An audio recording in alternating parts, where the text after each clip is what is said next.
Bom dia a todos, a todas. Bom dia, Tiago. Bom dia, querido. É uma honra recebê-lo aqui em atividade do IFPB. O professor Tiago Magaldi é sociólogo do trabalho, pós-doutorando da UFRJ, é membro do Núcleo de Estudos, Trabalho e Sociedade, na UFRJ, e do NETEP, Núcleo de Estudos sobre Trabalho e Economias Populares, da UFSCar. Temos hoje nosso convidado com a palestra com o tema Investigando o Trabalho no Brasil, Visões Contemporâneas. Temos aqui, Tiago, representando 3 turmas. A turma de administração, do primeiro período, a turma de controle ambiental, 4º ano, e a turma de eletrônica, também do 4º ano. Né? E o professor de higiene e segurança do trabalho, que também convidou a turma do 2º e 6º período para participar. Maravilha, que honra. A honra é toda nossa. Deixa eu dar a palavra com você. Bom dia a todos, né? Bom dia a Jack, aos alunos, aos colegas. Fico muito feliz, agradeço muito o convite. Eu e Jack estamos tentando, né? Já que consegui fazer essa atividade já tem algum tempo. Que bom que a gente conseguiu hoje e tomara que a gente tenha uma boa conversa, que eu preparei algumas coisas para vocês, né? Eu passei o texto, o artigo que eu escrevi para vocês antes, e espero que a gente tenha uma boa conversa. E, bom, como a Jack comentou, né, professora, a academia, né, a universidade, ela é cheia de títulos, cheia de coisas, né? Mas a gente pode fazer uma coisa leve. Estamos aqui em aula, vamos conversar. Eu estou pesquisando trabalho já há alguns anos, né? Agora, mais recentemente, estou pesquisando uberização e plataformização. Então, vamos ver se a gente conversa sobre isso, porque é um tema não só de pesquisa para a gente, né? Um tema não só de vanguarda na pesquisa da sociologia do trabalho, mas é um tema também que está no debate público muito fortemente. Nem sempre isso acontece, né? Tem muitos temas que a gente pesquisa e que não estão no debate público, e nesse caso os dois estão. Então, é provável que vocês tenham algumas questões a respeito, né? Eu pesquisei, na minha pesquisa de doutorado, por exemplo, pesquisei os trabalhadores do comércio, os vendedores, que, digamos assim, não são trabalhadores, né, que estão muito no debate público, né? Ninguém fala muito sobre os vendedores, etc., embora seja uma das ocupações de maior número, né, da maior quantidade de pessoas que trabalham nas vendas no Brasil e são pouco pesquisados, né? Mas no caso da uberização das plataformas é diferente, né? Muita gente debate isso hoje em dia, né? O tema está no G1, está na Globo News, né? Está em vários canais, está nos influencers, a gente tem uma série de influencers que trabalham como motoristas, como entregadores, então está algo bem na ordem do dia, né? Então, bom, eu preparei um PowerPoint que eu vou compartilhar aqui. Vamos lá, gente. Nesse ano, né, esses últimos meses, a gente tem visto uma série de pesquisas, né, e avaliações sobre a questão da CLT, não é isso? Então, eu fiz aí um buquê, digamos, de manchete, né, de alguns dos principais jornais brasileiros, né, sobre esse tema, né? Tá vendo? Show CLT, os jovens abominam o trabalho carteira assinada, pejotização, o fim da CLT. Existem alguns vídeos, né, de influência que viralizaram, né? Tem uma influência, acho que é a Fabiane Bubu, que eu estava vendo ontem, que a filha dela viralizou falando que não quer ser CLT, que CLT que significa ser pobre, né? Que CLT significa pegar ônibus cheio e assim por diante. Então está um debate sobre CLT, né? Qual é o que significa e assim, qual é a perspectiva que ser CLT oferece ao trabalhador, né? Ao trabalho. Eu acho isso um tema muito interessante, porque assim, pode parecer, né, para quem é muito jovem, realmente, talvez pareça uma preocupação exagerada com isso, mas eu vou tentar argumentar por que pensar CLT é importante para todos nós, certo? E por que esse debate é central para a gente, né? É porque ele significa, né, não só o presente do trabalho, do trabalhador, né, mas também o futuro, né? O que a gente está debatendo com o debate CLT é também como a gente organiza o trabalho na nossa sociedade, né? E por que isso é importante? Claro que eu vou pensar isso da perspectiva da sociologia, né? Bom, então vamos pensar né, com a sociologia. Né? Pensar o trabalho é possível, tem, né, alunos da administração aí, então pensar o trabalho é possível por outros caminhos. Vamos pensar com a sociologia. Eu vou passar bem rapidamente por uma parte conceitual e depois, vou explicar por quê, né? Por que ela está aí. Então, basicamente, a sociologia resume-se de uma forma bem rápida para a gente avançar. A gente pode ter duas visões do que é o ser humano, certo? Uma que a gente vai chamar de materialista, outra que a gente vai chamar de idealista. De novo, isso é uma forma bem resumida, né? Só para a gente avançar no nosso debate. Uma que vai pensar que o ser humano, certo? Ele se define pela sua capacidade, né? De se orientar por valores, né? De organizar a sua vida por determinados valores, por determinadas ideias. E outra que vai dizer que o ser humano se define pela sua prática, por aquilo que ele faz, certo? Então, a sociologia do trabalho, né, essa que pensa o trabalho, ela vai, né, se fiar nessa primeira concepção, na medida em que, né, e aí eu vou vir com um autor muito famoso, que é o Karl Marx, ele vai dizer que antes do ser humano fazer história, ele precisa garantir a sua própria sobrevivência. Né? Ele precisa de comida, precisa de bebida, de moradia. Né? Então, é isso, né? É essa prática, né? Essa atividade humana de trabalhar, né? De modificar a natureza, que vai determinar o modo como a sociedade se organiza, e não aquilo que o ser humano pensa a respeito da sociedade, certo? Então, aquilo que estabelece como nós vivemos, como nós nos associamos com os outros, como nós organizamos a nossa sociedade, é o ato de trabalhar, né? O ato de modificar a natureza para garantir nossas necessidades. Nota que trabalho aí é diferente de emprego, certo? Trabalhar, nesse caso, é uma atividade, né, de modificação da natureza para garantir as nossas necessidades. E esse ato de trabalhar, ele pode ser visto, né, em várias dimensões, eu trouxe aqui 4, só para a gente entender como parece simplória, né, essa afirmação do Marx de que o trabalho é a melhor maneira da gente pensar a sociedade, né, mas só para a gente ver como isso se desdobra, né, em outras dimensões. Né? Então, o trabalho para a sociologia, né, ela vai ser esse metabolismo com a natureza, essa modificação da natureza. Então, a gente planta, certo, para poder se alimentar, né? A gente caça para poder se alimentar, a gente produz as nossas roupas a partir do algodão e assim por diante. Né? A nossa moradia a partir do barro, né? A partir do tijolo e assim por diante. Né? Então, o trabalho é essa relação, né, de metabolismo com a natureza, de modificação da natureza para garantir aquilo que a gente precisa. E a partir dessa relação com a natureza que também a gente organiza a nossa sociedade, né? Então, trabalha também cooperação. Nós todos aqui, eu com certeza, né? Se eu tivesse que me alimentar por mim mesmo, morreria de fome. Né? Eu não faço a mínima ideia de como eu produzo a comida que eu consumo, que eu preciso consumir todos os dias. Né? Então, dependo das pessoas que produzem comida, dependo diretamente para sobreviver todos os dias. Né? Então, existe uma relação de cooperação entre os diferentes trabalhos na sociedade. Além disso, existe uma relação de expressão, né? Quando a gente age na nossa prática, né? A gente se expressa na nossa prática, então a gente se identifica com aquilo que a gente faz. Né? Então, o trabalho também produz identidade. Quando a gente faz alguma coisa e a gente fica orgulhoso dela, né? A gente produz alguma coisa que a gente gosta, né? Significa que a gente se expressou naquela atividade, naquela prática.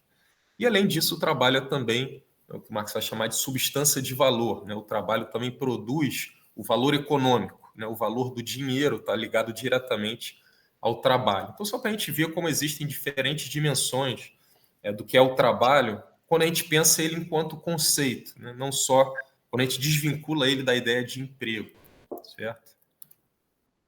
Todo mundo comigo até aqui, gente? Eu estou sendo um pouco rápido, enfim, só para são noções, né, conceituais. Então, o que a gente vai pensar, né? Então, se o trabalho é a base da sociedade, certo? Se essa modificação da natureza é a base da sociedade, né? Diferentes formas de organizar o trabalho vai também levar a diferentes formas de sociedade, diferentes sociedades, certo?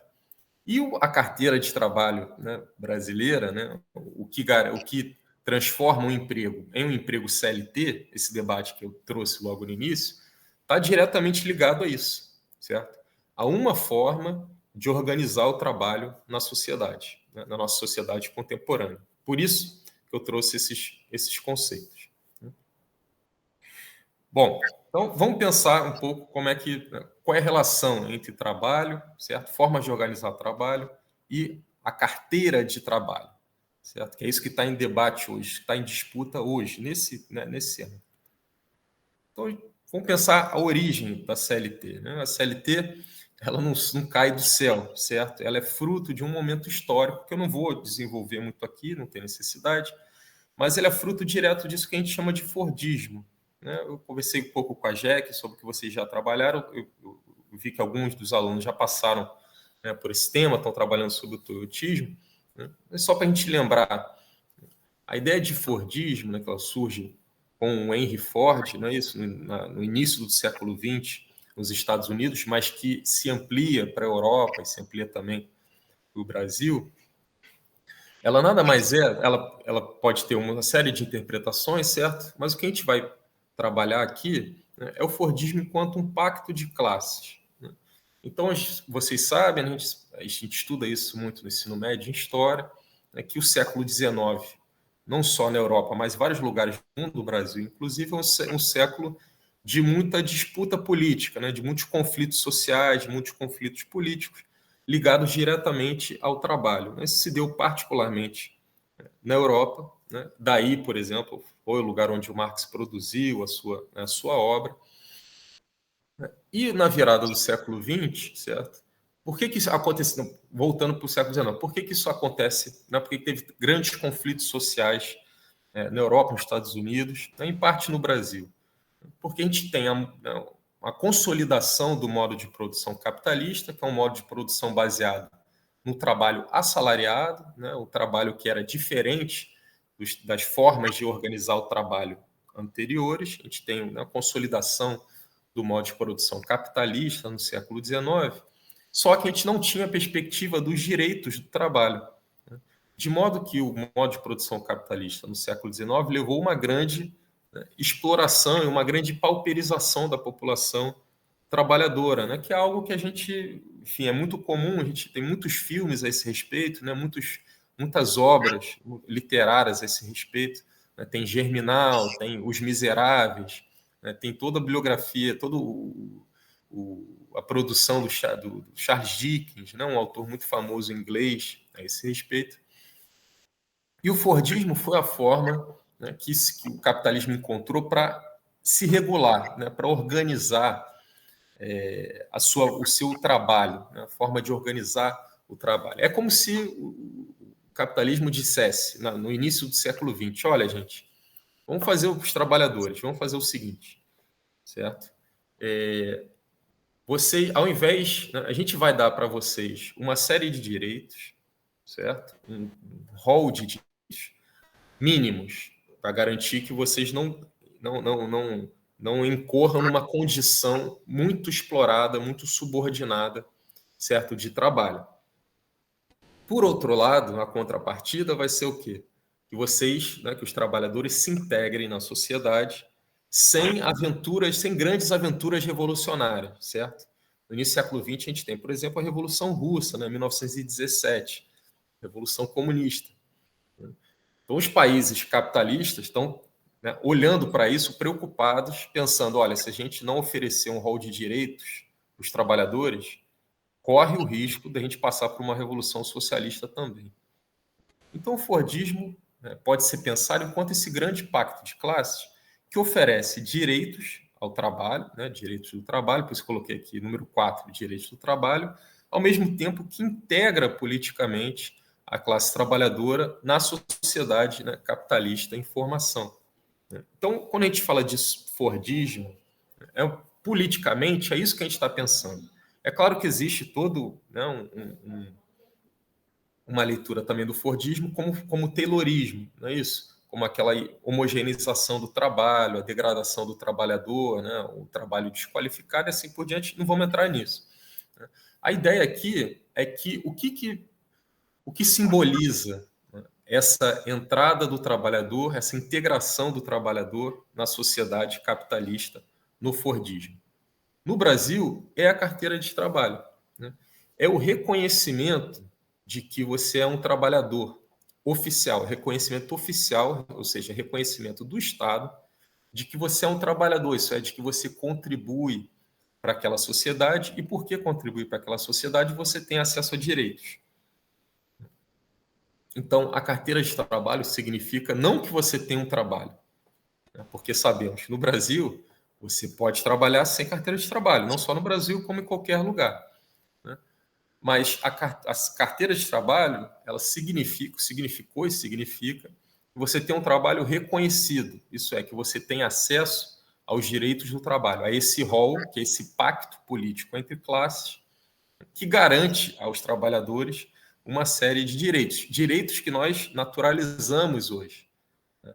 Direitos básicos, não são privilégios, né? Direito como salário mínimo, certo? Direito como férias remuneradas, como auxílio maternidade, né? Como auxílio doença, né? 13º, enfim, né? Impedimento da demissão sem justa causa, né? Garantia da continuidade da relação de trabalho e assim por diante. Então, quando a gente pensa carteira de trabalho, a gente está pensando a sintetização, a cristalização desse pacto de classes, certo? E no Brasil, eu não estou vendo vocês, está claro até aí? Tudo certo, Jack? Estão me ouvindo? Normal?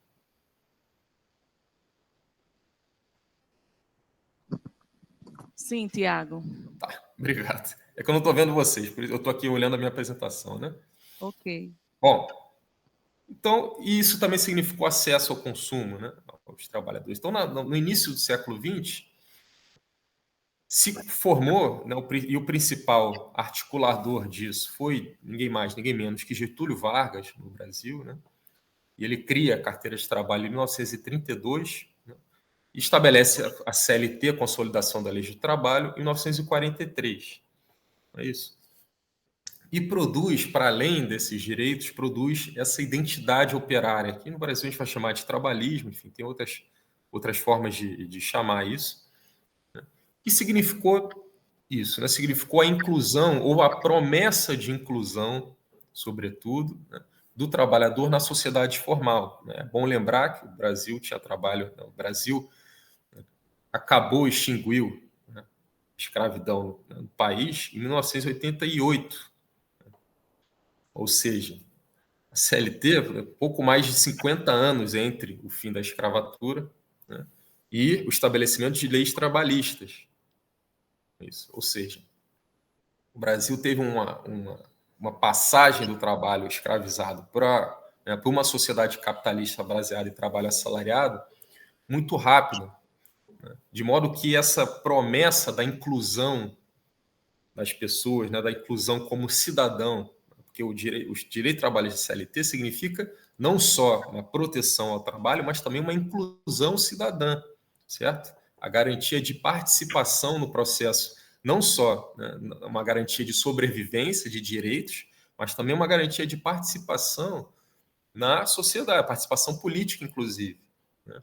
A ideia dos sindicatos, quando surge, né, quando surge com Getúlio Vargas, né, os sindicatos corporativos, eles surgem como forma de incluir, de fazer o trabalhador participar no futuro do país, participar politicamente, né? Então, a ideia era de que o trabalhador, por meio do seu sindicato, participasse politicamente. Então, o que a gente está lidando aí é com uma forma de inclusão autoritária, sem dúvida alguma, né? A gente está tratando de Getúlio Vargas, que, enfim, foi o articulador do Estado Novo, né? Mas uma inclusão ainda assim, certo? E uma promessa, né? É claro que quando surge a CLT, nem todos os trabalhadores brasileiros são incluídos nela, como trabalhadores formais, né? Muitos ficam de fora, mas há essa promessa de que todos serão incluídos, né? Então, quando a gente está tratando de CLT, né, de direitos de trabalho, a gente não está tratando só de um tema jurídico, né? A gente está tratando de como a sociedade capitalista no Brasil foi organizada,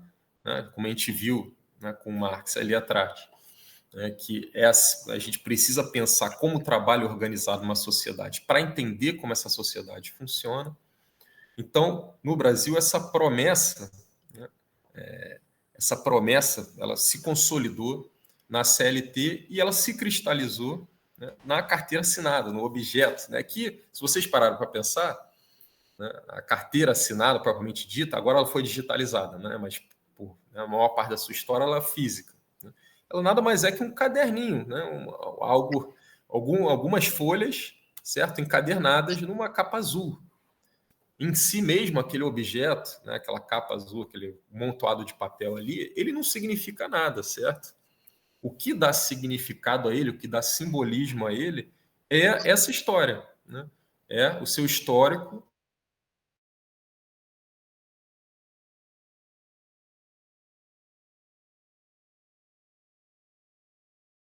direito de trabalho, ou seja, na garantia de uma cidadania digna, cidadania prática, na garantia dos seus e também de uma garantia política, de participação na sociedade política brasileira da época, na primeira metade do século XX. Então, ela é isso que o professor Adalberto Cardoso, que é um pesquisador aqui do Rio de Janeiro, chama de uma utopia brasileira. Ele vai dizer: o varguismo, né, foi a grande utopia brasileira. Tivemos utopias conservadoras com integralismo, utopias revolucionárias com comunismo, certo? Mas a que realmente deu frutos no país foi a utopia da inclusão pelo trabalho formal. Né? Isso que o Vanderlei Guilherme dos Santos, outro pesquisador, vai chamar de cidadania regulada. Então não é por acaso, gente, que até hoje, quando a gente tem algo que é muito comum aqui no Rio de Janeiro, né, as operações policiais nas comunidades, quando a polícia mata né, alguma pessoa, certo? Algum morador, a primeira coisa que a família faz é o quê? Dizer que ele era trabalhador, certo? Balançar a carteira de trabalho na frente das câmeras. Por que balança a carteira de trabalho? Porque aquilo simboliza, né, que aquela pessoa não é um excluído da sociedade, que ela é um incluído por meio do trabalho. Certo? E é isso, então, quando a gente fala de a CLT está acabando, esse é o fim da CLT, né, o que vem por aí, é toda essa história que a gente está tratando, né? Por isso que a gente dá muito peso.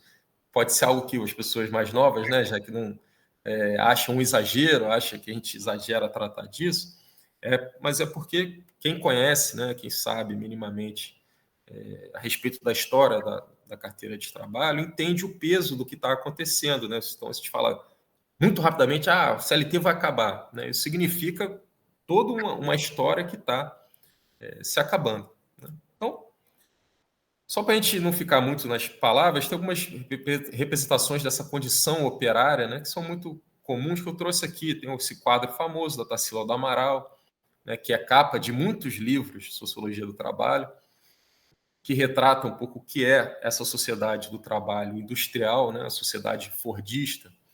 Tem a fábrica aqui atrás, e essa série de rostos aqui, que todos se assemelham, né? Tem diferentes cores, mas a expressão é idêntica. Diferentes cores, diferentes etnias, mas a expressão dos rostos é idêntica. Né? Significa isso, que é uma sociedade homogeneizada, onde todos são trabalhadores. Um quadro que não é aquela uma ideia de beleza muito tradicional, cachoeiras e florestas, quadro meio feio por isso, mas a ideia é justamente essa, né? Mostrar esse novo tipo de sociedade que está surgindo. Então, um filme muito famoso também, O Tempos Modernos, muita gente conhece, né? E alguns um pouco mais recentes. Eu trouxe aqui porque eu recomendo esses filmes, são filmes maravilhosos, além de filmes sobre trabalho, sobre fábrica, são bons filmes, né? Uma Classe Operária Valparaíso, que é um filme italiano excelente. Esse filme brasileiro, eles não usam black tie, que é fantástico, eu recomendo todo mundo assistir. Né, com Fernanda Torres, enfim, com o Jean Francisco Guarnieri, que foi o autor do script.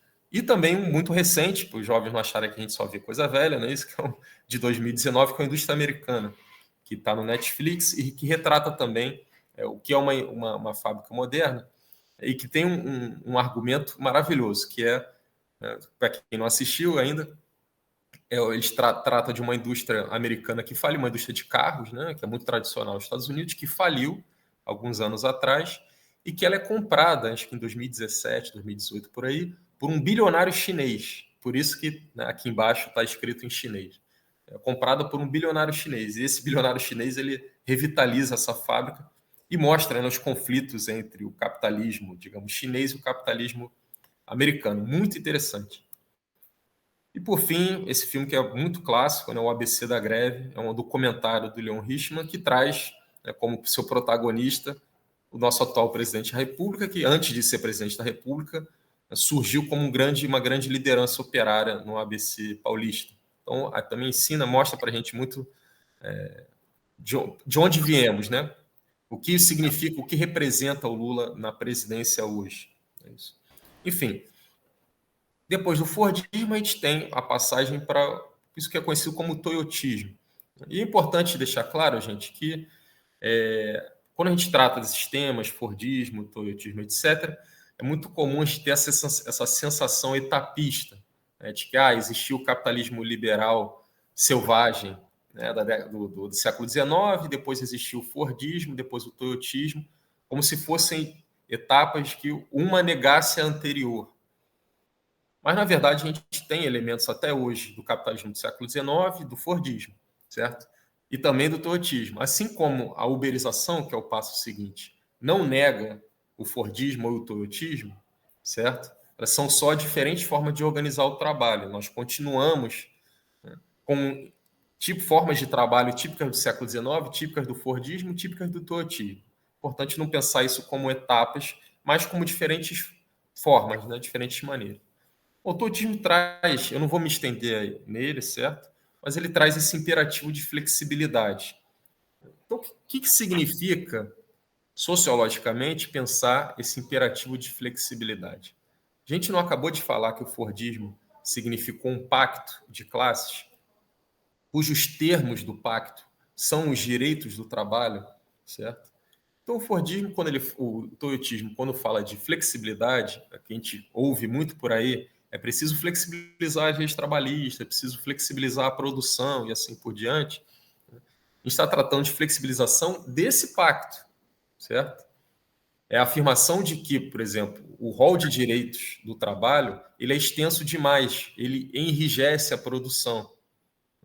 Então, é preciso flexibilizar, por exemplo, a limitação da jornada. E os direitos de trabalho estabelecem que a jornada tem que ser, né, de 44 horas semanais, com algumas exceções. Então, quando a gente vê, né, um trabalhador, um entregador ou um motorista uberizado hoje trabalhando 16, 15, 16 horas na sua jornada diária, certo? E isso é real, a gente vê isso em campo, certo? Quem faz pesquisa vê isso em campo.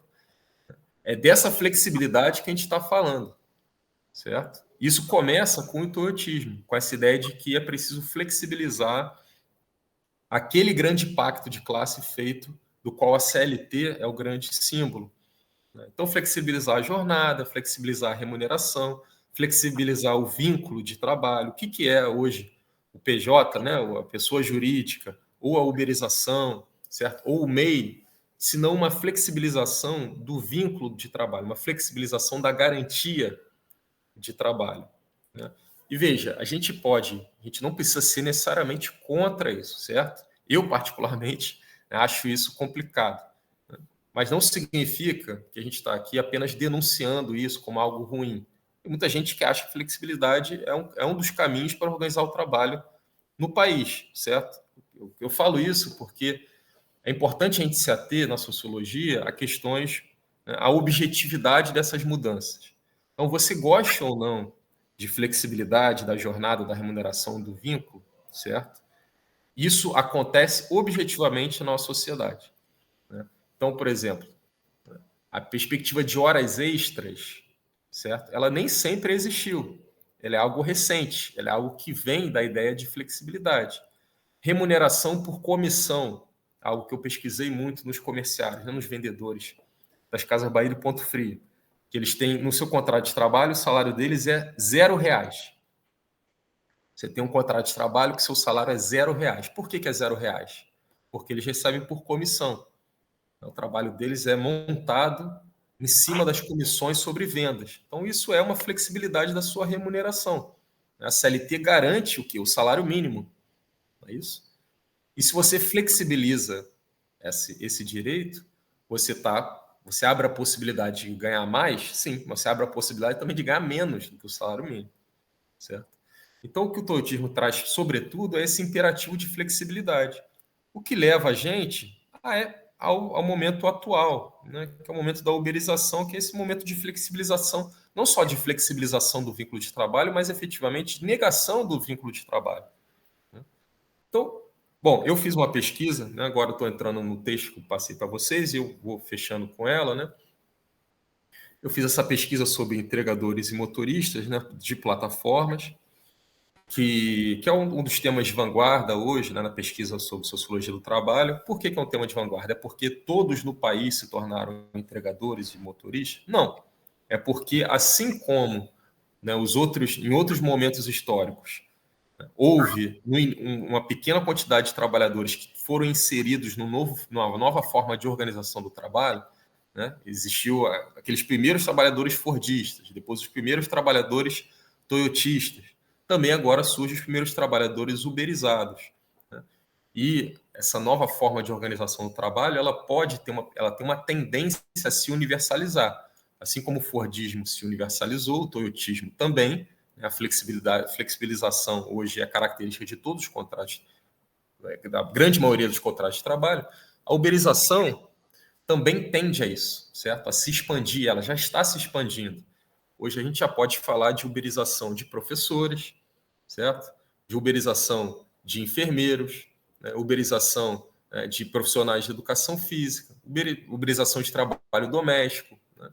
Então, a gente já percebe, né, o trabalho de plataforma, a uberização sendo expandida. Né? Então, bom, eu fiz essa pesquisa para entender justamente qual é a visão dos próprios trabalhadores sobre as suas condições de trabalho. Né? Eu e outros colegas. Aí, esse é o tema, né, do artigo que eu enviei para vocês. Qual é a avaliação deles sobre a CLT, justamente? E, principalmente, como a gente vai ver com os dados logo a seguir, né? Quando a gente pega os dados estatísticos, a gente pode avaliar que o trabalho plataformizado ele é objetivamente pior. Certo? Ele não remunera tanto seus trabalhadores e ele é absolutamente precarizado. No entanto, a gente encontra muitas, né, avaliações de satisfação em campo, né, quando a gente vai conversar com as pessoas em entrevistas. Como é que você explica isso? Um trabalho pior que é elogiado em campo. Como é que a gente explica isso? Essa foi a nossa pergunta de pesquisa, certo? A gente foi a campo, né, a gente fez uma série de entrevistas, uma série de observações e utilizamos também esse módulo da PNAD, né, a Pesquisa Nacional por Amostra de Domicílio, que é a pesquisa feita pelo IBGE. A pesquisa foi feita em 2022, não é tão recente, mas foi a última pesquisa feita. Né? E a primeira informação é que a gente tem cerca de 1,3 milhões, a gente tinha, né, em 2022, 1,3 milhões de trabalhadores de plataforma de transporte no país, o que não é pouca coisa, né? Bom, a gente chegou a esses resultados quantitativos, né, que eu vou tratar rapidamente. Olha só, gente, que interessante. Aqui nas colunas, a gente colocou os tipos de trabalho. Não é isso? A gente tem motorista, entregador. Esse TPT são trabalhadores de plataforma de transporte, ou seja, uma média entre motorista e entregador. E a gente fez essas duas categorias, trabalho informal e trabalho formal. Né? Trabalho formal, aquele que está regulado, aquele que é CLT, certo? Que está reconhecido oficialmente como na carteira de trabalho. Informal, que não está reconhecido, evidentemente. Então, olha que interessante. Se a gente pega aqui na média das horas trabalhadas, a primeira linha, quantas horas semanais trabalham essas pessoas? Vai ver que o motorista diz que trabalha 47,5, o entregador 44, né? Na média 46, o informal trabalha 35 e o formal 40,6. Isso em média. Né? Então, já de saída, a gente pode dizer que os trabalhadores de plataforma trabalham, em média, 6 horas a mais por semana do que os trabalhadores formais, né? E quase, né, mais de 10 horas do que os trabalhadores informais, ou seja, trabalham mais, certo? E quando a gente pega essa linha aqui de baixo, mais de 60 horas, é o percentual de trabalhadores que trabalham justamente mais de 60 horas por semana, certo? O que é algo gigantesco e, inclusive, vedado, na maioria dos casos, né, pelas leis trabalhistas. Então, a gente tem 22%, né, ou seja, um quinto dos trabalhadores de plataforma trabalham mais de 60 horas, enquanto trabalhadores formais e informais apenas 6%. Então, a diferença é muito grande, ou seja, os trabalhadores trabalham muito mais horas. Só que isso, quando a gente pega a renda, a gente vê que os trabalhadores de plataforma, né, os TPTs, ganham, em média, R$ 2.400, isso é declarado, que é muito mais do que os trabalhadores informais, né, e bem menos do que os trabalhadores formais. Então, aqui a gente já pode ter uma primeira ideia, né? E se a gente pensa, se os trabalhadores de plataforma, né, estão mais próximos socialmente daqueles trabalhadores informais, certo? Socialmente, né? Aqueles de um mesmo contingente de trabalhadores saem trabalhadores informais e trabalhadores de plataforma. Se a gente só pensar né, dessa forma, vale a pena ser trabalhador de plataforma, certo? Só em termos de renda, se a gente reduzir o debate ao termos de renda. Eles ganham muito mais, em média, do que o trabalhador informal. Só que eles ganham menos do que o trabalhador formal. Então, essa é a primeira coisa, o trabalho de plataforma, a despeito do que alguns começaram a dizer quando ele surgiu, certo? Ele oferece uma renda para quem, por exemplo, tem um emprego de salário mínimo, ganha R$ 1.500, na época de 2022 ganhava R$ 1.200, você vai ganhar, em média, o dobro quando está trabalhando em plataforma. Então, isso é um dado importante.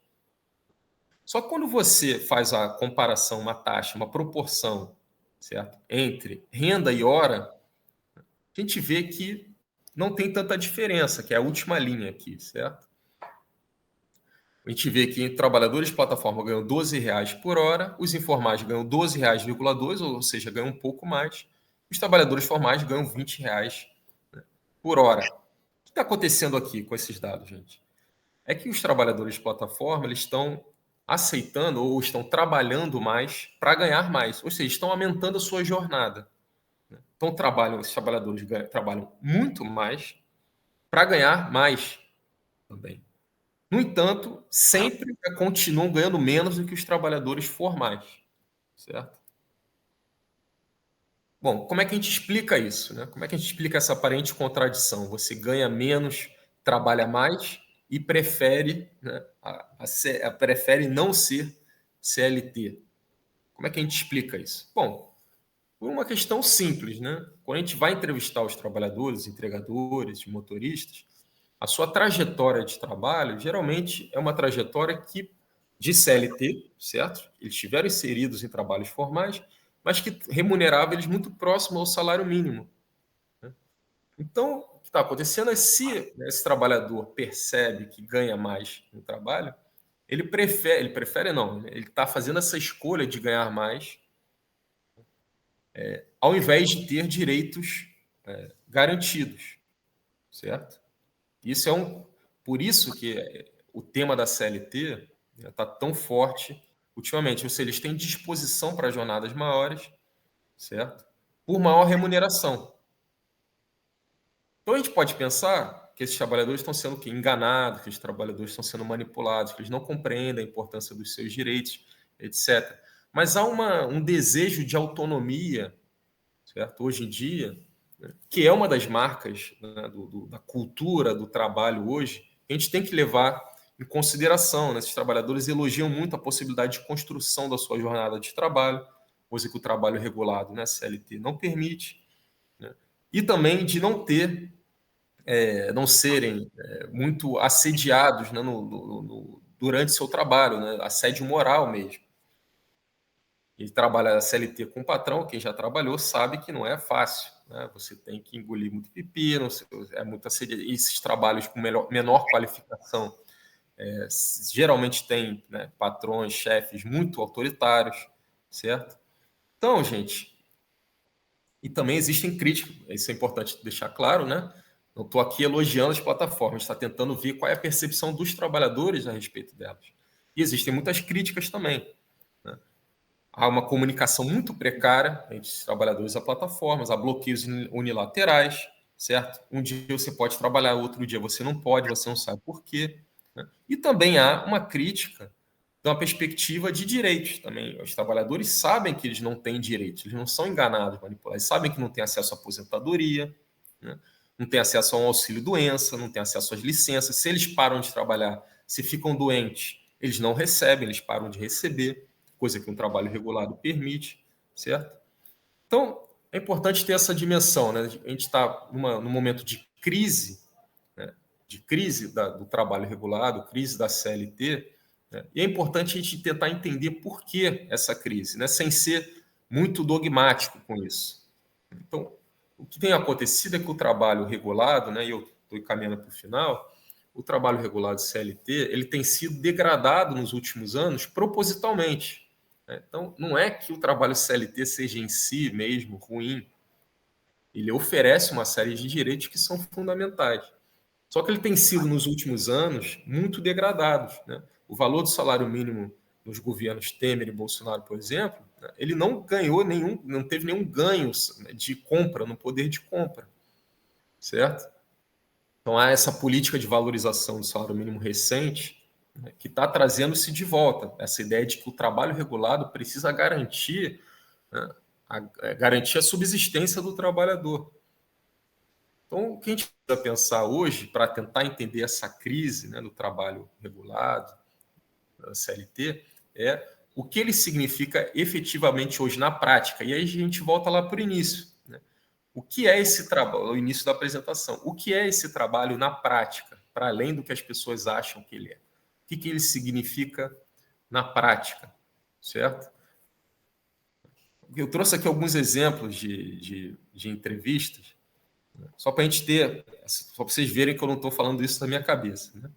O que o entregador fala em uma das entrevistas, ó, que ele trabalhou na Utilicasa como CLT, né, como na terceirizada, e ele vai dizer, até que lá pagava bem, mas não era igual o iFood.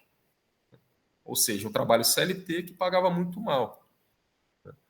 E essa sensação de liberdade que essas plataformas oferecem, né? O entregador me responder, olha, às vezes o cara entra no iFood e a pessoa que sai, ela se aventura numa CLT. Olha que interessante, né? A CLT é uma aventura hoje. Né? Ela não é mais a segurança. Enfim, vou passar para os finalmente, porque eu já estou estourando meu tempo aqui. O que significa pensar o trabalho hoje, na minha opinião, gente? Eu vou deixar esse slide aqui para voltar a ver vocês. O que significa isso? Né? Então, como é que a gente interpreta essa crise? Como a gente tem interpretado? Né? Também não quero ser o senhor da razão. Como a gente tem interpretado essa crise do trabalho CLT hoje? A gente tem interpretado essa crise como um novo momento histórico. Né? Essa degradação, essa desqualificação desse pacto de classe, nessa garantia de direitos, nessa degradação, está levando os trabalhadores a buscarem outras posições, está levando os trabalhadores a buscarem outras formas de viver, porque o trabalhador ele é pragmático, né? Nós somos pragmáticos, nós tentamos encontrar a melhor forma de vida, né? Só que significa também abrir mão dessa promessa de inclusão formal, né? Que foi, né? Que deu como é que eu vou dizer, significou, né, a grande utopia brasileira. Né? A grande utopia do trabalho foi justamente a inclusão formal, né? A inclusão do trabalhador, né, na garantia de direitos, certo? Então, quando a gente fala de plataformização, de flexibilidade, né, é isso que a gente está tratando, gente, é da mudança nessa história do trabalho, né? Essa história de como se organiza, né, o trabalho numa sociedade, portanto, modifica a sociedade, para voltar no início da apresentação. A gente muda a forma como organiza o trabalho numa sociedade, a gente muda a forma como a gente se relaciona, certo? Então, hoje em dia, uma coisa que é muito difícil de fazer e está ficando cada vez mais difícil é você ter capacidade de planejamento, certo? Quando você tem um trabalho regulado, com garantia de que você vai ter aquele emprego um certo período, certo? Você consegue planejar, por exemplo, você ter família, certo? Você ter filhos, você construir sua casa, ou você comprar uma casa. Você consegue planejar a sua vida. Quando você não sabe o dia de amanhã, isso não é mais possível. Quando você não sabe, se eu ficar doente amanhã, certo? Eu não vou poder trabalhar, não vou conseguir sustentar meus filhos. Você não consegue planejar a sua vida, certo? A gente entrevistando entregadores e motoristas de Uber, por exemplo, as pessoas não conseguem saber quando vão tirar férias. Porque férias é um direito, né? É um direito assegurado, férias remuneradas, certo? É um direito assegurado. Se você não tem esse direito assegurado, quando é que você vai descansar? As As pessoas não têm essa capacidade de mais planejamento. Então, quando a gente fala que da precarização do trabalho começa uma precarização da vida, certo? A gente está voltando lá no início, né? O modo como a gente organiza o trabalho organiza também a nossa sociedade, né? Também significa organizar a nossa sociedade. Gente, eu já falei bastante. Se deixar, enfim, eu pesquiso isso há alguns anos, se deixar eu falo isso para sempre, mas vamos abrir um pouco o debate, Jack, porque se você me deixar aqui com o microfone aberto, eu vou embora. Fico falando e coitado dos alunos aí. Vamos lá, vamos conversar. Obrigado, Jack. Obrigado, gente.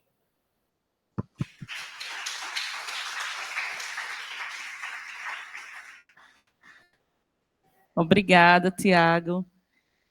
Um tema bem oportuno, e você trouxe questões bem relevantes que, inclusive, quando eu li o teu texto, eu fiquei com muitas questões, e ouvindo agora, eu fico com mais outras, mas eu vou deixar mais espaço para a turma. Mas, para começar, no teu texto, né, que você escreveu com outros colegas, infelizmente nem todos conseguiram ler, por conta da própria dinâmica de sala de aula, mas o texto tem o título Uma escolha muito difícil, CLT versus plataformas na avaliação dos trabalhadores brasileiros em uma abordagem quali-quanti, né? Então, você destaca que fizeram a pesquisa com 43 motoristas e entregadores, e é bem interessante a distinção que é feita entre motoristas e entregadores. Então, eu gostaria de saber qual o perfil desses entregadores e dos motoristas e a idade deles, que eu não lembro de ter visto aqui, eu fiquei com essa curiosidade. E se você puder também trazer... Obrigada, Marcos. Se você puder também colocar para eles, trazer mais um pouquinho na tua fala, a diferença entre o trabalhador de nuvem e o trabalhador OL, que é o operador logística do iFood, porque eu achei isso bem interessante, eu não sabia que existia toda essa organização para as entregas dessa forma, dividindo por categoria, né? Inclusive aqueles que são entregadores, aqueles que são motoristas, e como ocorre a regulamentação das metas e da subordinação, que essa é uma discussão que você traz no texto e as entrevistas, né? Você coloca a questão como eles percebem esse trabalho subordinado e o controle do tempo e do movimento do trabalho, que alguns não percebem. Tem até alguns que falam que a empresa não controla, né? Ou seja, eles sabem que existe um controle, que existe uma subordinação, mas justificam, inclusive, né, a exigência das metas como elas são aplicadas. Então, se você puder desenvolver um pouquinho mais isso, né, como é que você percebeu. Claro. E eu quero abrir também para a turma, fazer perguntas, acho que faz perguntas de blocos de 3, aí você fala um pouquinho e depois. Claro, vamos embora. Turma? Bom dia, Tiago. Bom Primeiramente, dia, querido. parabenizar pela contribuição. Sim. Eu me chamo Pedro Luiz, eu sou do 4º ano de eletrônica, e a minha pergunta, que eu estava até debatendo ali com o meu amigo ali atrás, é a seguinte: de que forma esse processo de uberização, como foi bem enfatizado no contexto dos entregadores e dos motoristas, pode contribuir assim para um formato de alienação do trabalho deles? Porque por mais que a gente tenha essa ideia de que o trabalhador de aplicativo ele tenha posse de todos os processos inclusos na realização do seu trabalho, ainda assim a gente dificilmente enxerga que ele vive sob a falsa ilusão de que ele é detentor de uma liberdade em si no seu trabalho e que ele não é controlado, o que não é verdade. Obrigada, Luiz. Mais alguém? Bom dia. Meu nome é Eliel, de Eletrônica 4 também. Tenho 2 perguntas simples. As obrigações que acabam com a vontade de ser CLT? Como? Eu não entendi, querido. As obrigações que acabam com a vontade de ser CLT? Quais obrigações? Por exemplo, as obrigações que, por exemplo, o seu patrão vai te dar, as obrigações de ter uma determinada hora de trabalho durante o dia. Não ser, por exemplo, na obrigação, que você pode escolher quando parar ou não. Tá. Não, mais alguma, sim. A segunda pergunta é o seguinte: como um trabalhador de uberização consegue melhorar o trabalho dele? Como ele conseguiria fazer isso, já que ele depende de si mesmo, por exemplo? Por exemplo, se fosse no CLT, ele conversaria com o patrão dele e para tentar ajustar algumas coisas, tentar a carga horária, tentar o salário. Mas já que a uberização depende dele mesmo próprio, como ele conseguiria fazer essa ação? Uhum. Você quer responder logo essas? Pode ser. Bom, gente, obrigado. É muito legal o debate. Vamos lá. Bom, com relação ao controle, né, já que você perguntou, assim, o teu perfil, é interessante isso, né, o perfil dos motoristas, o perfil dos entregadores. Muita gente tem essa imagem que os entregadores são os jovenzinhos, né, os motoristas não é bem assim, mas é interessante que você vai a campo e você pega as estatísticas. Não é tão assim, os entregadores são um pouco mais jovens, sim, que os motoristas, mas você encontra entregadores de mais idade, assim, 30 anos até de 40 anos. Você encontra nas estatísticas, você encontra em campo também. Porque também tem, né, os entregadores, não se trata só, a gente botou uma escolha muito difícil, porque a gente está falando da percepção, mas também tem o caso que é comum das pessoas que ficaram desempregadas por algum motivo e estão ali na atividade de entrega, enquanto isso, mas procurando um trabalho, né, formal. Então, geralmente são pessoas mais velhas que já têm uma trajetória de trabalho regulado, enfim, mas tem alguns que realmente preferem trabalhar nas plataformas. Não são todos, mas enfim, é um dado da realidade que a gente não pode ignorar, e que é interessante, né? Interessante para a gente pensar justamente como alguns trabalhos CLT podem ser ruins, a ponto da pessoa preferir ter um trabalho sem nenhuma garantia, né? Isso é um ponto importante. Com relação ao controle, claro, as pessoas sabem que tem um trabalho minimamente controlado, certo? Eles não têm acesso ao algoritmo que determina quem vai, né, quem vai entregar o quê. Eles não têm acesso a isso, né? Aliás, ninguém tem acesso a isso. Só as plataformas têm, né? Isso é um grande debate para a tentativa de regulação dessas plataformas. Mas eles sabem que o aplicativo envia eles para alguns lugares que são perigosos, né? Mas, assim como qualquer outro trabalhador, certo? Na sua prática, você vai aprendendo a criar pequenas resistências. Isso aqui eu não vou, isso aqui, né, para esse lugar eu não vou, esse tipo de corrida eu não pego, né? Para as mulheres motoristas, por exemplo, isso é muito comum, certo? As mulheres têm um mapa da cidade na cabeça, os lugares que elas não vão, onde elas vão usar banheiro, por exemplo, que é algo que para os homens já está dado de cara, para as mulheres não. Então, as mulheres motoristas de Uber têm um mapa dos banheiros utilizáveis na cidade, isso no Rio de Janeiro, eu imagino que em qualquer cidade, né?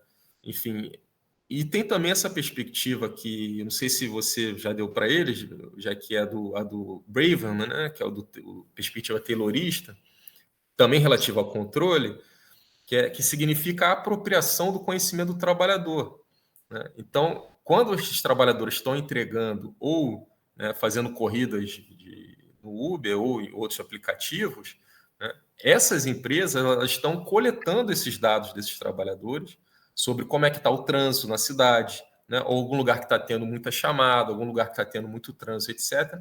Esses dados estão sendo coletados e estão alimentando o algoritmo das plataformas. Isso sem os trabalhadores receberem, ou seja, os trabalhadores estão trabalhando sem receber, tendo o seu trabalho apropriado sem receber. E, assim, aí esse ponto, não são todos os trabalhadores, mas alguns têm essa dimensão, né, de que são controlados, né? Mas eles também têm essa avaliação, que é uma avaliação que eu acho justa, de que o controle é diferente. Então, ontem, eu estava saindo aqui do IFIX, da UFRJ, indo para o metrô, né, aqui perto. Então, quinta-feira, né, um dia de happy hour no Rio de Janeiro, então tinha um coletivo dos trabalhadores ali da Cinelândia, dos entregadores, fazendo um churrasco, né, na Cinelândia, que é uma praça muito conhecida aqui no Rio de Janeiro, certo? Fazendo um churrasquinho, escutando música, etc. Né? Isso numa quinta-feira à tarde. Então eu fico pensando, qual trabalho CLT alguém poderia fazer isso? certo? No seu local de trabalho, no seu horário de trabalho. Então, eles têm um controle, eles são controlados pela plataforma, sem dúvida alguma, certo? Mas eles também têm certas liberdades que o trabalhador CLT não tem. Então, a gente tem que também mensurar isso, né? Isso é um dado importante, que isso organiza como as pessoas pensam, né? O seu trabalho. Então, e é algo novo, certo? É algo que as plataformas hoje estão permitindo. Assim, com relação aos trabalhadores nuvem e OL, Jack, quando as plataformas têm essa afirmação de que você pode trabalhar a hora que quiser, não é isso? Você pode trabalhar no horário que quiser, etc. Isso vale para o trabalhador nuvem, né? Que ele tem uma ligação direta com a plataforma. Né? Só que eu acho que quando começou o iFood, sobretudo, né, acho que ele sentiu que ele dava liberdade demais na escolha da jornada para os trabalhadores. Então, o que acontecia quando tinha no Rio de Janeiro, por exemplo, jogo do Flamengo na quarta-feira, ninguém trabalhava, certo? Ou uma boa parte dos entregadores não trabalhava. Né? Quando chega sexta-feira ou sábado, muitos trabalhadores não iam trabalhar, porque querem ter o seu final de semana, querem curtir. Né? Então, o que eu imagino que tenha acontecido, o iFood começou a perceber que precisava determinar o horário de trabalho desses trabalhadores. E aí criou esses operadores logísticos. Né? Operadores logísticos nada mais são do que quarteirizadas, né? Do que terceirizadas do iFood, que organizam o horário de trabalho para os trabalhadores. Né? Então, se você quiser trabalhar na manhã, no sábado, você vai ter que mandar a sua matrícula do iFood para o iFood ou para o seu operador logístico, e ele vai te dar uma vaga para trabalhar, digamos, na praça do Largo do Machado, que é lá, ali perto da minha casa. Né? Então, o que está acontecendo, que eu acho interessante dos operadores logísticos, é justamente um retorno à jornada de trabalho, né? Que as plataformas fazem esse marketing, você trabalha quando quiser, mas o operador logístico significa o retorno à jornada de trabalho. Sinal de que, né, a jornada de trabalho ela tem uma função importante na organização da produção, certo? Você precisa ter trabalhadores trabalhando em determinado horário.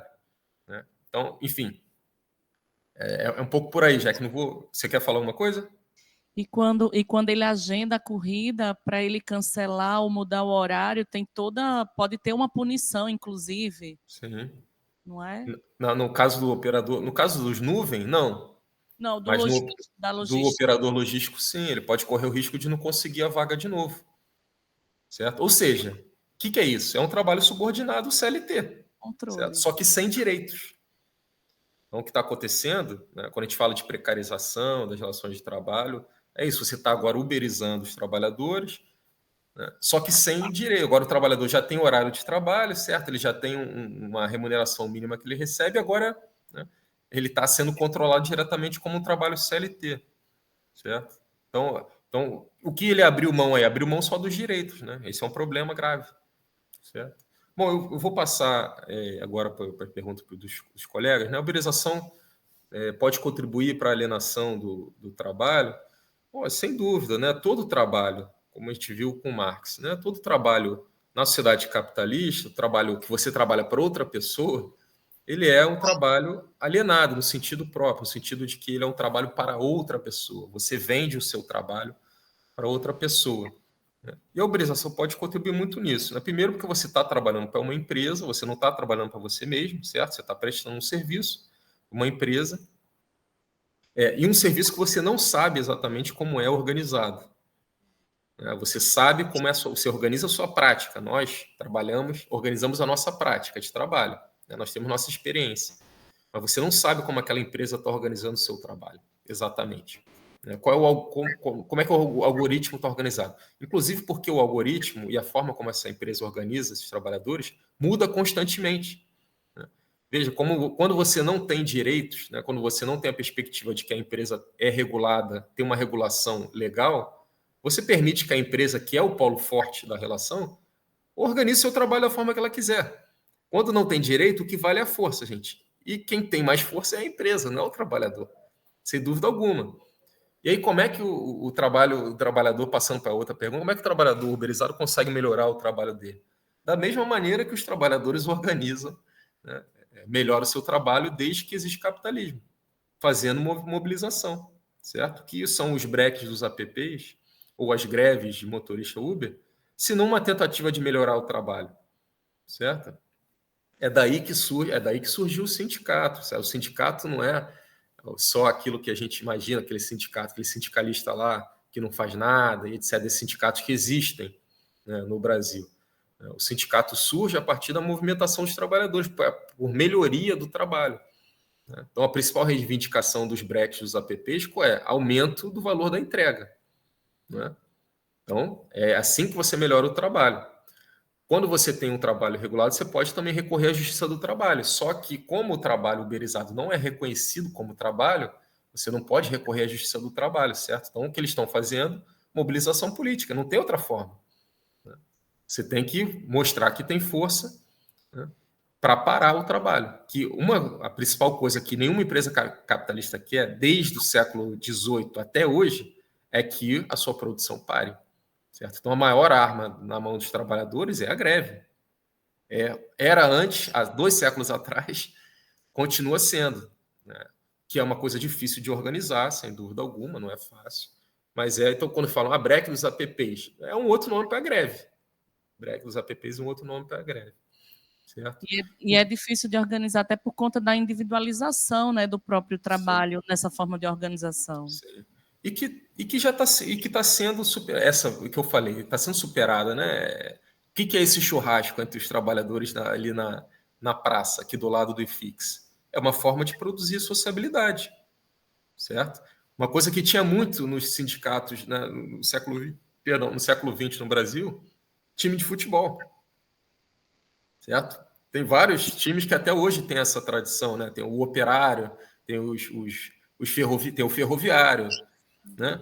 Time de futebol era uma ótima forma de você produzir sociabilidade entre os trabalhadores. Né? E você vê isso sendo produzido hoje nos trabalhadores Uber. Claro que é um processo, né? Mas você fazer um churrasco, você jogar um futebol com seus colegas de trabalho, é forma de você também, né, organizar coletivamente o seu trabalho. E só para fechar a última pergunta, as obrigações acabam com a vontade de ser CLT. Eu acho que não é a única coisa que acaba com a vontade de CLT, mas faz parte. Né?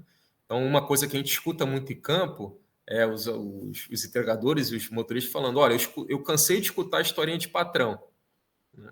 Que é a mesma coisa que o nosso amigo Felipe Rangel da UFSCar escuta quando ele pesquisa as pessoas que trabalham com comércio popular. Né? Eu não cansei de escutar a historinha de patrão, por isso que eu abri aqui a minha banquinha. Né? Então, e outra coisa que eu ouvi muito em campo é: eu cansei de tomar esporro por chegar 10 minutos atrasado. Certo? Que é uma coisa muito comum nos trabalhos CLT.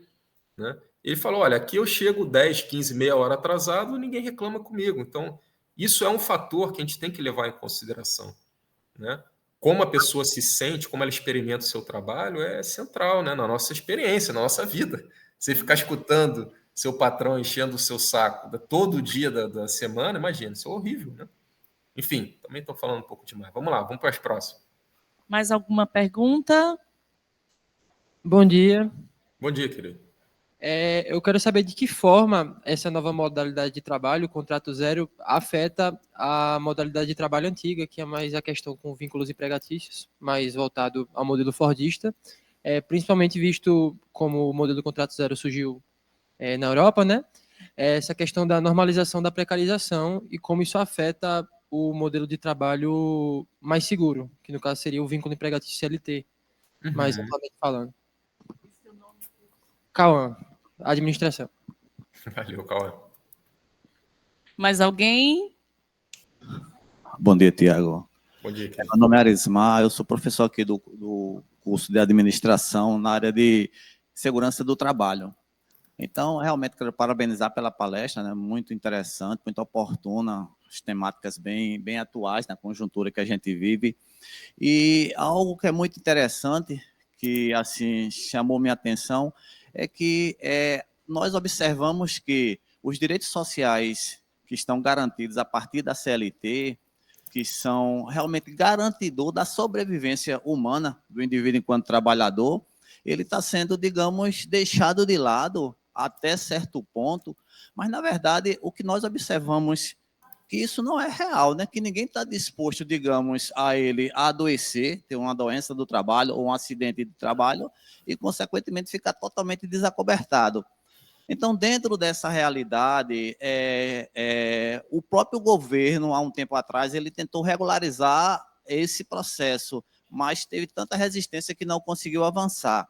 Então, a partir dessa perspectiva de trabalho atual, não é? Eu não sei se você chegou também a fazer alguma observação na sua pesquisa, que nós temos observado que muitos trabalhadores desse processo de uberização, eles têm vínculo empregatício, eles trabalham como carteira assinada, mas também têm uma atividade complementar nesse processo. Você chegou a fazer esse tipo de pesquisa, fazer esse levantamento desse perfil de trabalhador, e qual foi o resultado? É mais ou menos essa questão, e a outra é exatamente essa reflexão a respeito desses direitos e desses acontecimentos, porque trabalhar em plataforma como motorista, ela oferece muito risco. Muito risco. Você sinalizou, por exemplo, a questão da sobrecarga de trabalho. Sobrecarga de trabalho vai desencadear uma série de adoecimentos que nós temos visto que tem se alastrado cada vez mais. Além disso, os próprios acidentes de trânsito que a gente observa exatamente com esse tipo de trabalhador, né? Queria que você fizesse algum comentário a respeito. Obrigado. Uma última pergunta. Aproveitem a oportunidade, que não é todo dia que a gente tem Tiago Magaldi.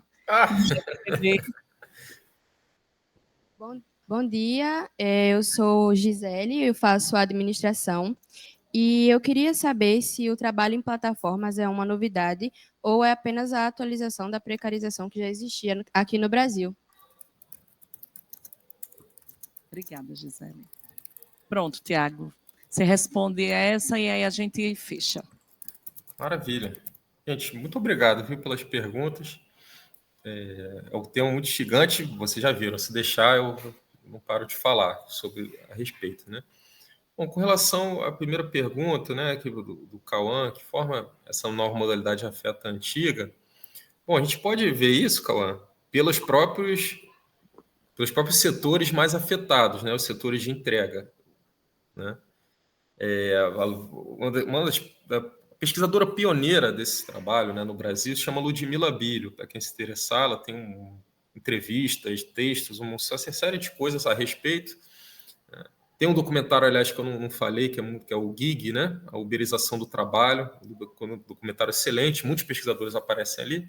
Mas, bom, a Ludmila ela fala o seguinte, que os trabalhos de plataforma eles significaram também um processo de informalização desses tipos de trabalho que antes eram regulados. Então, né, os motoboys, os entregadores, eles sempre existiram, né? Eles não são novidade, né? Sempre existiram há muitos séculos, né? E no Brasil, no Rio de Janeiro, nas grandes cidades, né, João Pessoa, Rio de Janeiro, São Paulo, sempre existiam em grande quantidade, né? O que está acontecendo agora é que as empresas, né, que organizavam esses motoboys e que tinham um contrato de trabalho com esses motoboys, agora estão se uberizando. Então, eu encontrei em campo alguns trabalhadores que já eram motoboys antes das plataformas. E eles falaram, olha, o que aconteceu, a gente tinha um contrato de trabalho, agora não tem mais, agora a gente tem um vínculo com diversos aplicativos, né? Então, essa nova modalidade afeta a antiga com toda certeza nos setores onde ela está entrando. E, como eu comentei na minha apresentação, o interessante é que ela está se expandindo, né? Então, existe uma série de trabalhos, por exemplo, sobre a uberização de professores, que está acontecendo, né, em nenhum lugar mais do que na educação pública de São Paulo, né, o estado mais populoso do país, né? Tem um processo de uberização dos professores, de professores que dão aula, né, no seu setor público, certo? Existe um processo. Eu sei porque eu me inscrevi já nessa plataforma, né? E a mesma coisa, você fica lá o quê? Como se fosse um operador logístico, certo? Você fica solicitando vaga para dar aula, e se a Seduc tiver necessidade de você, ela te aloca numa aula. Se ela não tiver necessidade, você não trabalha. É exatamente o que acontece com as plataformas, só para a gente ter ideia de como isso está sendo expandido. Então, isso afeta, de fato, né, as relações anteriores. Bom, temos alunos de administração aqui, não é isso? Então, o que os administradores das empresas devem estar pensando hoje para conseguir mais lucro, né? Em uberizar a sua empresa, certo? O que é possível de uberizar na minha empresa que vai reduzir meus custos trabalhistas? Eu não tenho dúvida nenhuma que as empresas estão pensando nisso. né? Assim como as empresas, né, alguns anos atrás, terceirizaram seus serviços de limpeza e de segurança, certo? A UFRJ, por exemplo, as universidades federais têm serviços terceirizados de limpeza e segurança. Não é isso? Porque isso reduz custos trabalhistas. Da mesma maneira, as empresas estão reduzindo seus custos trabalhistas, uberizando suas atividades. Então, isso, sem dúvida alguma, afeta a modalidade antiga de trabalho. Pode não afetar 100% do mercado, né? Eu tenho certeza que promotores e magistrados, né, não serão afetados, né, os grandes privilegiados da nossa sociedade. Agora, advogados, por exemplo, já existe uma plataforma para advogados, certo? Para fazer audiência, você contratar advogados para fazer audiência por meio de uma plataforma. Então, sem dúvida alguma, essas atividades são afetadas. Com relação assim, ao professor Ismar, né, muito obrigado pela participação, querido, pela pergunta. Sem dúvida alguma, a gente está num processo de deixar de lado os direitos sociais que foram fundamentais na nossa sociedade, né, na construção da nossa sociedade. Isso aí você está correto. O governo tentou, né, regular com o PL 12 de 2024, não conseguiu, por muita resistência patronal das empresas, mas também muita resistência dos trabalhadores. Isso é importante ser dito, certo? Muitos trabalhadores estão convencidos da importância das plataformas, o que é um problema grande, né, para a gente. Por que é um problema grande? Como você muito bem colocou, né? As plataformas estão produzindo coisas como sobrecarga de trabalho, né? Todo mundo que utiliza Uber regularmente, né, já pegou algum motorista muito cansado, motorista dormindo, né? Isso já aconteceu comigo algumas vezes. Por que isso acontece? Porque a pessoa está ali 15, 16 horas trabalhando, né? Quem trabalha com saúde, se tem os dados, né, de São Paulo e do Rio de Janeiro, muito comum, os acidentes de moto aumentaram muito, né, que são acidentes particularmente graves. Por quê? Porque sobrecarga de trabalho, né? Então, sem dúvida alguma, os acidentes aumentaram em função dessas. Agora, acidente de trabalho não é algo novo também para a gente, né? O que a gente está pensando é o que modificou, né? O que aumentou, o que piorou. E, sem dúvida, nesse ponto, né, pioramos. Gente, isso tudo por quê? Porque a uberização ela acaba com esse direito básico, que é a limitação da jornada de trabalho. Limitar a jornada, dizer a pessoa não pode, o ser humano não pode trabalhar mais de X horas, é uma grande conquista dos trabalhadores, certo? São das principais bandeiras dos trabalhadores do século XIX, é reduzir carga de trabalho, a pessoa não precisar trabalhar até morrer, o que acontecia, certo? Acontece até hoje muito, muito menor condição. Nós temos trabalhadores, né, equiparados, análogos à escravidão, isso é uma realidade do nosso país até hoje. Só que, e justamente por isso, foi feita uma grande campanha para reduzir a jornada. Só que se você não tem o direito de jornada de trabalho, de limitação de jornada de trabalho, a tendência é a empresa querer te utilizar até o osso, né? Porque é assim que gira a economia capitalista. Enfim, eu não vou me estender muito nisso, né? Mas sem dúvida alguma a gente tem um aumento, né, de riscos. E com relação à pergunta da Gisele, sem dúvida, né, Gisele, o trabalho em plataformas, ele é uma novidade e não é uma novidade, né? Ele, sem dúvida, ele atualiza essa precarização, mas essa precarização que começou, como eu tentei mostrar na apresentação, com essa ideia toyotista da flexibilidade. Então, sempre quando a gente ouve, porque quando a gente fala de flexibilidade, parece sempre algo bom, não é isso? Nós não queremos ser pessoas rígidas, nós queremos ser pessoas flexíveis. A gente quer trabalhar numa empresa que não é uma empresa rígida, é uma empresa flexível, né? Então, essa ideia de flexibilidade, ela não vem com as plataformas, certo? Ela começou antes, mas ela se radicaliza com as plataformas, sem dúvida alguma. E o que eu tentei deixar, o que eu quero tentar deixar para vocês, é que isso tem elementos, tem aspectos muito negativos, numa perspectiva de direito, sem dúvida alguma, certo? Mas o mais curioso é que tem elementos que são positivos, né, e que convencem os trabalhadores, certo? Isso que é importante, para a gente não sair daqui, então a plataforma é má e o CLT é bom. Não é isso, né? Se a gente sair com essa ideia daqui, isso é um erro. A gente tem que pensar que os trabalhadores são pragmáticos, refletem sobre a sua realidade, certo? E se eles estão, né, achando que as plataformas têm coisas boas, a gente tem que levar isso em consideração, levar isso a sério, né? Então, o fato de você conseguir organizar a sua jornada de trabalho, eu vou trabalhar na segunda, quarta, quinta e sexta, e vou deixar de trabalhar no domingo, vou deixar de trabalhar na segunda, certo? Essa autonomia, digamos assim, embora limitada, é algo que nós queremos, certo? Eu quero também escolher quando eu vou trabalhar. Todos nós queremos, é algo que é bom em si mesmo. O negócio aqui é uma autonomia subordinada que as plataformas estão oferecendo. Só que esse impulso de querer ser autônomo, a gente tem que respeitar isso, certo? Porque é algo que para a gente é bom. Então, esse é o interessante e o contraditório desse debate, né? Que ele levanta aspectos. Ele traz aquilo que eu falei, que a CLT é uma promessa, uma utopia brasileira, né? As plataformas também têm a sua utopia, certo? Elas também têm a sua promessa, né? E a gente tem que levar em consideração aquilo que os trabalhadores estão aceitando dessa promessa, porque isso, aí voltando lá para o início da apresentação, né, isso organiza a nossa sociedade. A forma como a gente organiza o trabalho, como a gente pensa o trabalho, organiza a nossa sociedade. Vocês querem entender a sociedade? Vocês querem entender a empresa que vocês vão trabalhar? Vocês querem entender o mercado de trabalho quando vocês tiverem que trabalhar? Vocês têm que entender como o trabalho está organizado na sociedade, né? É isso que é o central para a gente. Então, eu fico por aqui, Jack. Agradeço você, agradeço muitas perguntas, o convite da Jack, né, que é uma amiga maravilhosa, né, e muito obrigado. Obrigada, Tiago. Parabéns pela pesquisa. Muito gentis vocês. Espero que tenhamos outras oportunidades, quem sabe até presencial, né? Vai ser uma honra recebê-la aqui presencialmente um dia. Eu sou muito grata a você pela disponibilidade, pelo compartilhamento do material. Eu vou desenvolver um pouco mais.